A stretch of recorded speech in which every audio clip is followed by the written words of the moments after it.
Bine v-am găsit, bine ați venit, dragilor din Zodia Scorpion, oriunde v-ați afla în această lume mare.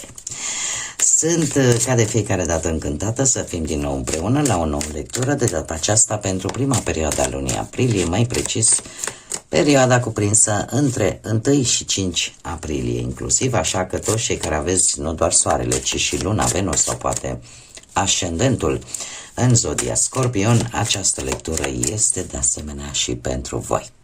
Desigur, vreau să mulțumesc din suflet tuturor celor care sunteți în permanență aici, lângă mine, mă susțineți prin comentarii, prin gesturi de apreciere și gândurile voastre bune, așa că mii de mulțumiri tuturor. Și dacă ești pentru prima dată aici pe acest canal, îți urez un călduros bun venit și dacă la finalul acestei lecturi simți că ai rezonat, că mesajele ți-au adus poate un pic de ghidare, de lumină în suflet, în gânduri, nu ezitați, dragilor, abonați-vă, vă invit cu mare drag să vă abonați și, desigur, să susțineți acest canal printr-un simplu like. Atât abonarea cât și like-ul fiind gratuite, unicul lucru necesar este decât dorința fiecăruia dintre voi. Și haideți să vedem care este energia voastră, dragilor din Scorpion, în perioada 1-5 aprilie. Energia, dragilor, hopa, hopa, hopa, hopa, hopa. Interesant, interesant, înduranță, viziune. Sunteți prima zodie la care mi-au căzut două cărți, ce este foarte interesant că în ambele avem culoare albastru și aici avem și o lună plină. Trebuie să vă spun, pe 1-2 aprilie avem lună plină în balanță. Posibile compromisuri, posibile tendința de a fi cât mai echilibrat, de a aplana probabil și unele conflicte sau unele situații problematice din viața voastră. Ca și energii, aș spune că în prima fază avem 37. Sunteți într-o energie în care vreți, cum să spun eu, să vă... 3 are ca și guvernant pe Jupiter. Sunteți expansivi. Vreți să vă lărgiți orizonturile. Vreți poate să știți mai mult, să căutați cunoaștere mai mare, poate aveți un optimism foarte mare în această primă perioadă și sunteți hotărâți, aveți această înduranță de a nu vă lăsa, de a merge înainte. Trebuie să vă spun că cifra 3 chiar se repetă în cazul de față, cifra 7 pentru că avem 37, 10, 43 și 7 încă o dată. Deci cifra 7 este arhetipul înțeleptului, dar în același timp și al căutătorului și este guvernat de către Neptun. Asta vorbește foarte mult de intuiție foarte bună și de faptul că chiar puteți simți în această perioadă, poate chiar și sub influența lunii pline din primele 2 zile ale lui aprilie, să intuiți, să vedeți mult mai clar anumite situații, să aveți așa un pic niște vise foarte clare care să vă transmită niște mesaje importante. Nu știu, aș spune că unii dintre voi chiar puteți să aveți această calitate a clar viziunii, da? Alții puteți începe să aveți tot felul de flash-uri, da? Intuiția, senzația aia de deja vu, vei începe să înțelegi exact pentru ce a fost toată această ultimă perioadă, poate pentru voi destul de complicată, destul de grea. Poate să înțelegeți că, de fapt, tot ceea ce vi s-a întâmplat în trecutul recent sau mai îndepărtat nu a făcut altceva decât să vă facă mai puternici, mai rezistenți. Să știți că aceste prime zile de aprilie voi aveți o energie importantă, într-o etapă importantă, unde Cred că factorul cel mai esențial este acela ca voi să mergeți înainte, să credeți în voi și să credeți că veți reuși și că veți avea reușită. Este adevărat, și aceste energii ne pot vorbi de un test pe care ori l-ați trecut și vă dați seama că în sfârșit se termină și că vă însușiți acele lecții importante care v-au făcut să fiți atât de rezistenți, sau acest test poate veni în această primă perioadă. Dar haideți să vedem ce ne spune și tarotul, ce vine pentru dragii mei din Scorpion în perioada 1-5 aprilie. Și cum bine am spus și la alte zodii, aveți grijă pe întâi, doi, aveți grijă ce vă doriți, că s-ar putea să se și întâmple. Așa că păstrați-vă o energie pozitivă și gânduri pozitive. Pentru că energia lunii pline, dragii mei, poate lucra în ambele direcții. Contează foarte mult energia și starea noastră din acel moment. Haideți să vedem.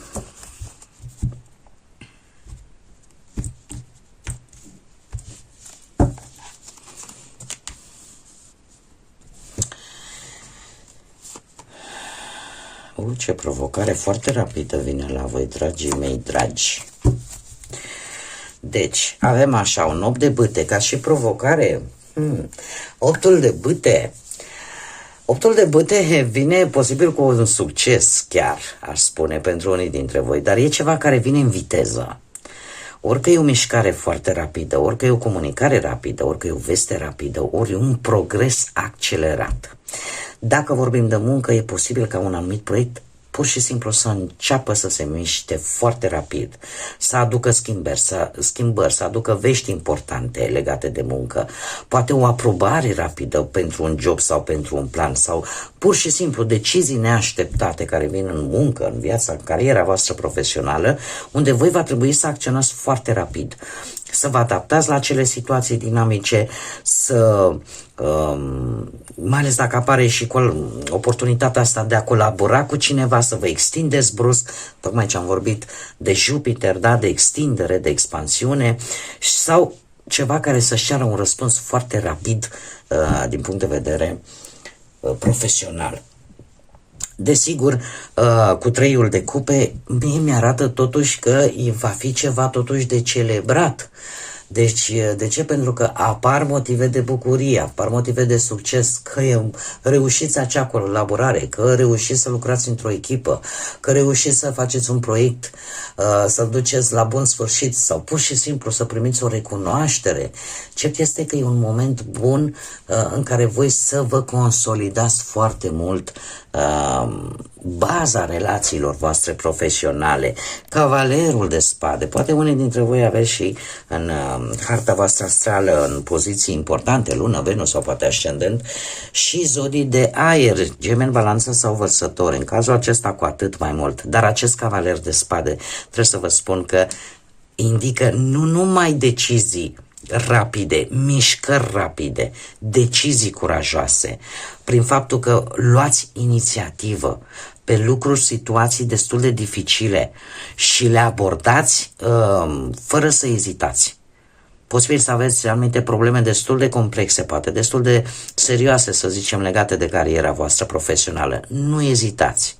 Pur și simplu veți lua decizii foarte rapide, unele dintre ele chiar și riscante, din punctul ăsta de vedere profesional, doar că sunteți hotărâți.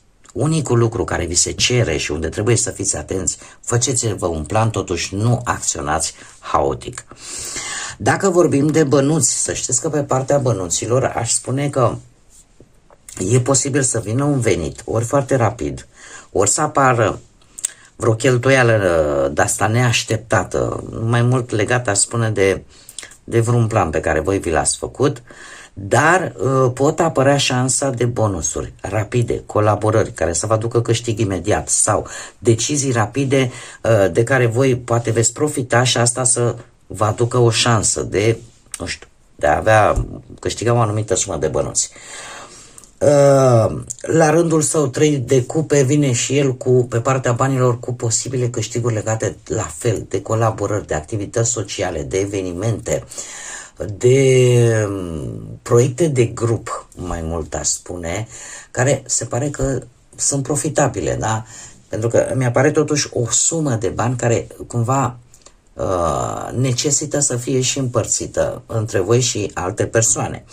Cavalerul de spade pe partea banilor arată acțiuni financiare rapide, decizii neprevăzute sau pur și simplu vă gândiți vreau să investesc în asta pe termen scurt, foarte rapid, da? Sau să acceptați tot felul de oferte financiare noi fără prea multă analiză.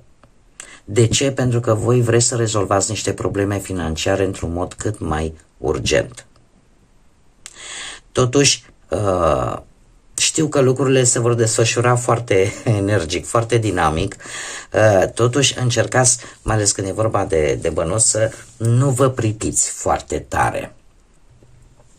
Dacă vorbim de relații, pe partea relației sentimentale, cei care vă aflați deja într-un cuplu, a spune că de asemenea apar situații dinamice, evenimente neașteptate, vești care parcă schimbă un pic așa ritmul relației voastre, dintr-o invitație rapidă la un eveniment, nu știu, sau schimbări de planuri. Nu mai merge asta, o facem pailaltă, da? Schimbări de planuri care, la un moment dat, cum să spun eu, își cere să fii mai flexibil. Voi nu sunteți o zodie flexibilă, voi sunteți o zodie fixă și la voi flexibilitatea asta și schimbările trebuie să aibă un rost important, pentru că alminteri e foarte greu cu voi. Vă adaptați într-adevăr foarte bine, dar se cere și un pic de flexibilitate. Treiul de cupe, pe parte de relație, aș spune că vine cu momente de bucurie, cu momente de celebrare împreună, că petreceți, nu știu, sau sunteți invitați la o petrecere, la o aniversare sau pur și simplu petreceți voi un timp împreună. Aici aș veni cu o mică sugestie, să zicem așa, și nu mi-o luați în nume de rău.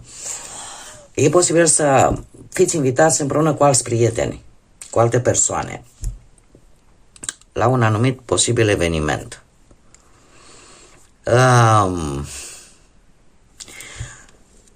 Și acolo, nu știu,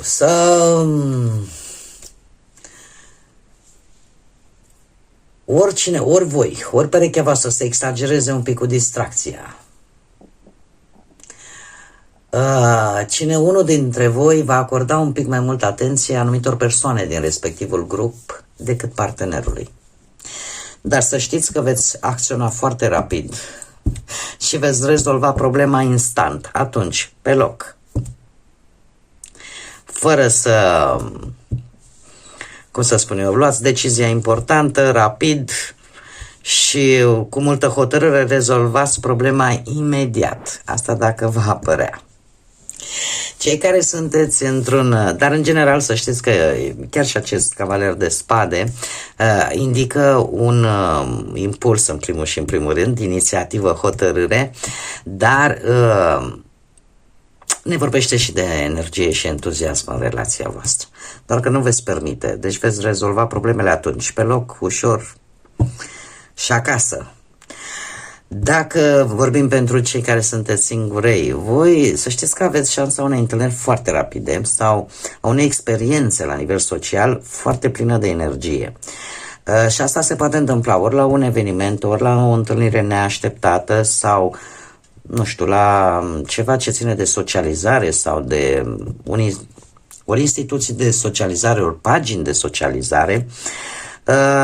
Un moment în care eu aș zice că ar fi bine să profitați un pic de această dinamică socială, să interacționați cu ea într-un mod cât mai activ și totuși să nu vă aruncați chiar așa în tot felul de relații superficiale și tampoc o să vă implicați, cu atât mai puțin să vă implicați fără să cunoașteți foarte bine persoana. Și asta tocmai din dorința de ști, da, eu vreau acum și nu mai târziu. Aveți totuși un pic de grijă. Treiul de cupe pentru cei singuri vine cu, de asemenea, ne vorbește de oportunități sociale, de relaționare prin intermediul prietenilor sau al evenimentelor, adică, nu știu, petreceri, întâlniri cu persoane noi. Dar să știți că este un moment tare bun pentru voi să legați prietenii. Să legați prietenii, să legați posibil relații noi, într-un context destul de vesel. Și aici apare, cum am mai spus, e posibil ca voi să fiți atrași de relații foarte superficiale sau de distracție și mai mult de o conexiune profundă. Acum depinde fiecare ce prioritizează. Da? Dacă vreți grupul sau vreți o legătură emoțională reală. Iar cavalerul de spade, voi veți atrage, să știți, relațiile astea printr-o energie așa, sunteți foarte curajoși. Totuși aveți grijă la impulsivitate. De ce? Pentru că aveți această tendință de a fi foarte impulsiv și asta, de fapt, energia asta vă implică rapid în relații care, din păcate, se pot și destrăma la fel de ușor cum s-au înfiripat, ori din lipsa răbdării, ori pur și simplu din faptul că vă implicați prea rapid și nu dați timp să și cunoașteți persoana respectivă. Vai, deci nu se putea mai bine de atât. Dragilor, surpriza pentru această primă perioadă din aprilie vine cu acest 10 de monede. Surpriza voastră vine în primul și în primul rând cu o anumită siguranță chiar pe termen lung. Orică veți atinge un nivel foarte stabil și sigur din punct de vedere profesional, după o lungă perioadă de muncă, poate pentru a obține un loc de muncă stabil sau pentru a face o afacere să funcționeze sau a obține, poate, nu știu, o poziție solidă într-o companie. Da? Dacă vorbim, nu știu, pe partea asta financiară, în sfârșit apare pentru o perioadă destul de lungă de timp o stabilitate financiară, care vine nu doar printr-un câștig temporar, ci, cum să spun eu, vine printr-o resursă care să susțină nu numai pe voi, chiar și întreaga familie. Nu știu, poate rezolvați anumite probleme legate de vreo moștenire sau primiți un sprijin posibil din partea familiei atât de bun încât, practic, pentru o lungă perioadă de timp să nu prea mai aveți probleme cu banii. Poate să fie și asta. Sau poate pur și simplu reușiți să vă stabilizați în urma vânzării, poate unor proprietăți, a unor bunuri, da? Și să faceți economii destul de solide. De asemenea, partea asta relațională, să știți că relația se preconizează a fi foarte stabilă, de lungă durată. Unii chiar se pot gândi la o cerere în căsătorie, la formarea unei familii consolidate, planuri pe termen lung.